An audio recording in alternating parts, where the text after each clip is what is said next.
بسم اللہ الرحمن الرحیم۔ باتیں میڈیا کی کے 26ویں پروگرام کے ساتھ حاضر ہیں۔ آج ہم اسی کتاب کا سلسلہ دوبارہ شروع کر رہے ہیں جو ہم نے اس سے پچھلے پروگرام میں جس کا تعارف آپ کے سامنے پیش کیا تھا، یعنی روداد سفر حج اور زیارت لندن۔ یہ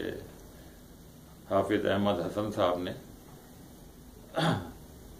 نواب آف ٹونک کے ساتھ جو حج کیا تھا، یہ کتاب اس سفر کے بارے میں ہے۔ ہم نے مکہ معظمہ سے روانگی مدینہ منورہ کے لیے کے سلسلے میں آج بات کرنی ہے۔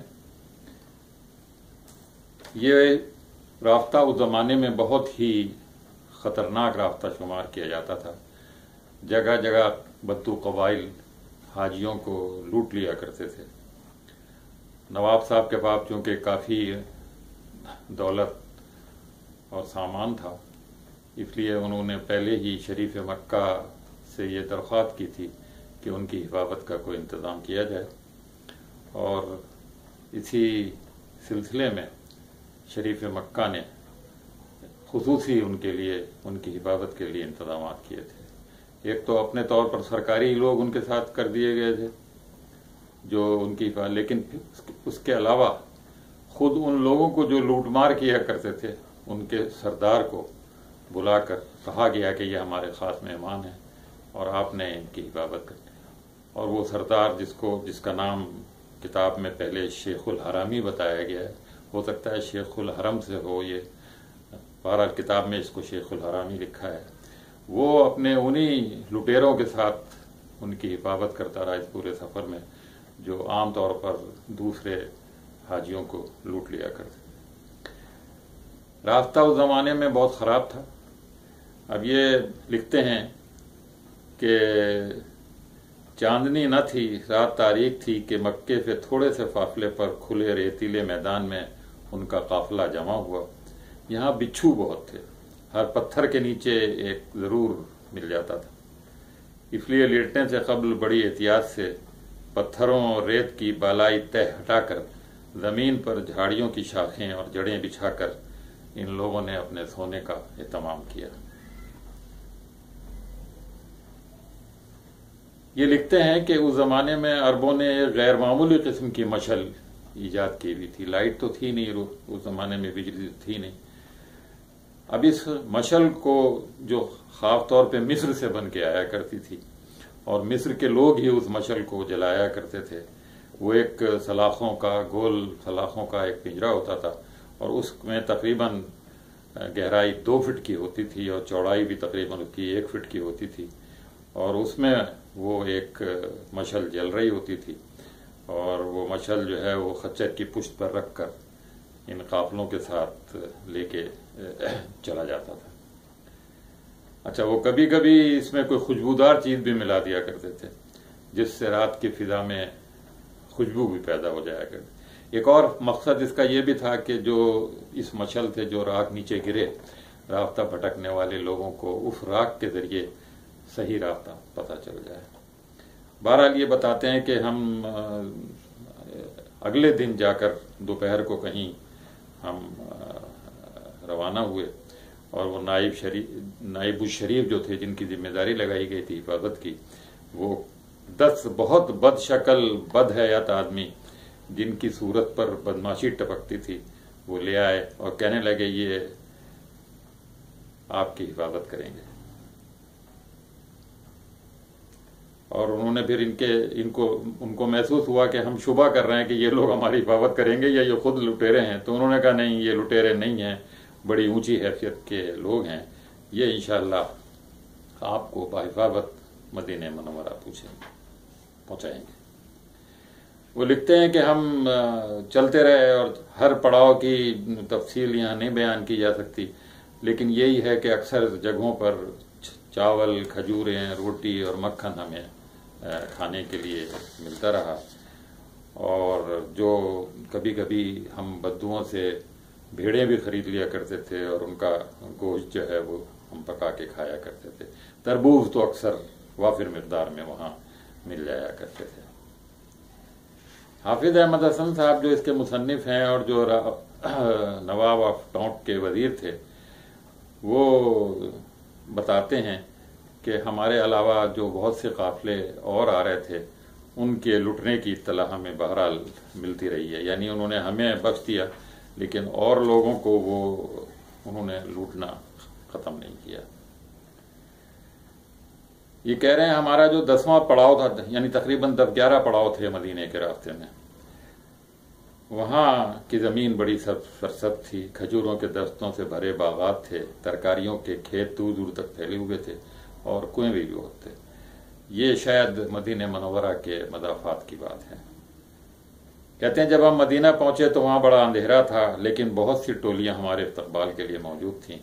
ہمیں ایک کرائے کا 4 منزلہ مکان مل گیا جس میں بہت سارے کمرے تھے، صحن میں ایک کنواں بھی تھا جس سے ہمیں وافر مقدار میں پانی مل گیا۔ یہاں کھجوروں کے باغات بھی تھے اور اس زمانے میں بھی وہاں ہزاروں قسم کی کھجوریں پیدا ہوا کرتی تھیں، اور ہم ان کھجوروں سے ہم نے اپنا ان لذیذ کھجوروں سے اپنا پیٹ ہم بھرتے رہے ہیں۔ یہ کہتے ہیں کہ مدینہ کے قرب و جوار میں اس وقت بھی دلچسپی کے بہت سے مقامات تھے، اور جنگوں کے میدان جہاں اسلام کے ابتدائی زمانے میں بڑی بڑی فتوحات ہوئی تھیں، وہاں پہاڑ، کھجوروں کے درختوں کے جھنڈ، ریت کے میدان، کنویں، دیواریں، غرب، جو چیز بھی ہم نے دیکھی اسے وہ تاریخ اور ہمارے روایتی قصوں یا افسانوں کا مرکب تھی۔ حافظ صاحب لکھتے ہیں کہ اس کے بعد پھر ہم کچھ دن وہاں ٹھہر کر اور روضہ رسول پر حاضری دے کر دوبارہ پھر ہم مکے کی طرف روانہ ہوئے، اور وہاں سے پھر ہمارا تقریباً پورا قافلہ واپس جدہ چلا گیا، اور جدے سے نواب صاحب اور بقیہ افراد ایک جہاز کے ذریعے ہندوستان روانہ ہو گئے، جبکہ یہ جو وزیر صاحب تھے یہ اپنے چند ساتھیوں کے ہمراہ لندن کے لیے ایک اور بحری جہاز میں روانہ ہوئے۔ ان کا یہ جہاز اسکندریہ اور مارسیلز کے راستے لندن پہنچا۔ اس جہاز کے بارے میں جس کا نام یہ یمبو بتاتے ہیں، پچھلے جہاز کے مقابلے میں بہت آسانیاں تھیں، بہت سہولتیں تھیں، اور یہ تقریباً 6 دن کے سفر کے بعد نہر سوئز یا سوئز پورٹ پر پہنچ گئے، اور راستے میں کہتے ہیں کوئی خاص جگہ نہیں تھی ایسی دلچسپی کی۔ سوئز پہنچنے کے بعد انہیں قرنطینہ میں رہنا پڑا، اور بندرگاہ کے قانون کی روح سے حج کے بعد ایک خاص مدت کے اندر چلنے والے جہاز چونکہ بیماری سے محفوظ نہیں سمجھے جاتے تھے، اس لیے انہیں قرنطینہ میں رہنا پڑا۔ اس کے بعد یہ کچھ فرصت پا کر قاہرہ کو بھی دیکھنے گئے، اور لکھتے ہیں کہ قاہرہ کو دیکھ کر بہت مایوسی ہوئی۔ اس کے متعلق سن رکھا تھا کہ یہ دنیا کے بہترین شہروں میں ہے، لیکن ہندوستان کے اچھے قسم کے شہروں سے یہ کسی طرح بہتر نہیں تھے۔ مصنف آگے اسکندریہ کے بارے میں بھی کچھ ایسے ہی رائے دیتا ہے کہ اسکندریہ بھی کوئی بہت اچھا شہر نہیں تھا۔ یہاں سے یہ ایک اور بحری جہاز میں حافظ صاحب اپنے چند ساتھیوں کے ہمراہ لندن کے لیے روانہ ہو گئے۔ راستے میں مارسیلز کا ذکر ہے، اور وہاں سے ہوتے ہوئے پھر یہ انگلستان پہنچ گئے، اور انگلستان میں انہوں نے جہاں لندن کا پتہ نہیں کون سا علاقہ انہوں نے دیکھا، وہ کہتے ہیں کہ لندن کہنے کو تو بہت ہی بڑا اور عالیشان شہر سمجھا جاتا تھا، لیکن یہاں بھی ہم نے کالے کلوٹے مکانوں اور دودھ کش چمنیوں کے سوا کچھ نہیں پایا۔ چیئرنگ کراس پر جو دماغی کوفت ہوئی وہ بیان سے باہر ہے نا۔ بہرحال پھر یہ تفریح کے لیے بھی وہاں گئے، اور وہاں بہت سارے، اور انہوں نے لفٹوں کا اردو میں ترجمہ کر کے جھولا لکھا ہے اسے، کہ جھولے کے ذریعے ہم جو ہے وہ وہاں پہنچے اپنے ہوٹل میں، بہت اوپر کہیں تھا وہ، اس زمانے میں بھی 10-15 منزلیں وہاں ہوا کرتی تھیں۔ اس طرح ہوتے ہوئے یہ اپنا، بہرحال یہ جس کام سے گئے تھے وہ یہ تھا کہ وہاں برطانیہ کی حکومت سے مل کر نواب صاحب کے لیے کوشش کی جائے کہ ان کو ایک سازش کے تحت ہٹایا گیا ہے اور ان کے بحالی کے احکامات جاری کیے جائیں، لیکن وہ شاید اس میں کامیاب نہیں ہو سکے اور برطانیہ کی حکومت نے بالکل کورا جواب دے دیا اور وہی فیصلہ برقرار رکھا جو وہاں کے وائسرائے نے اور ہندوستان کے انگریز حکام نے کیا تھا۔ یہ جو کتاب ہے یہ کہنے کو بہت دلچسپ ہے اور اس کو پورا پڑھے بغیر مزہ نہیں آتا، لیکن بہرحال اس سے یہ بات ثابت ہوتی ہے کہ انگریزوں نے اپنے ملک میں تو انصاف کا بول بالا کر رکھا تھا، لیکن اپنی نوآبادیات میں جیسے کہ ہندوستان تھا وہاں انہیں انصاف کی کوئی فکر نہیں تھی، وہاں ان کے اپنے مفادات جو کچھ کہتے تھے وہ اس طرح کے فیصلے کیا کرتے تھے۔ یہ تھی اس کتاب پر مختصر سا تبصرہ۔ انشاءاللہ پھر اگلی نشست میں کسی اور کتاب کا ذکر کریں گے۔ اللہ حافظ۔